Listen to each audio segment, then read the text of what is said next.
You have to wait for the red tide to go away. I mean, it's not a good thing for production.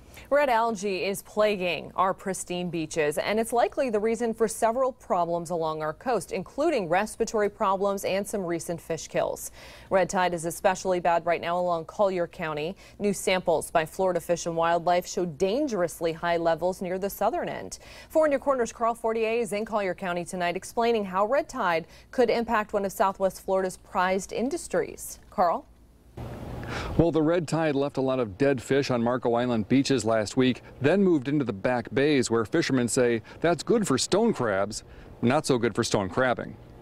I saw fish probably 9 days ago dying in Caxamas Pass. That's from a red tide bloom that caused fish kills all along Collier County's coast, even getting into the back bays near Marco Island. Fisherman Damus Kirk of Goodland says while the algae bloom doesn't really affect the stone crabs as family traps, it does kill fish that the crabs can then find easily on the bottom. So with red tide, they have a big abundance of food, and they don't go in our traps like they normally would. You have to wait for the red tide to go away. I mean, it's not a good thing for production. He says while some crabbers waited to set their traps because of Hurricane Matthew, others gambled and set them anyway, a gamble that paid off. It was a good thing because the red tide hadn't moved back down and they caught better. This was the scene a week ago on Barefoot Beach in northern Collier County, and beachgoers say it was a similar scene on Marco Island's South Beach just a few days ago. Just a light smell of the fish, the dead fish that were around, but there weren't a ton. They had done a really good job cleaning them up. Red tide can cause respiratory problems and irritable eyes,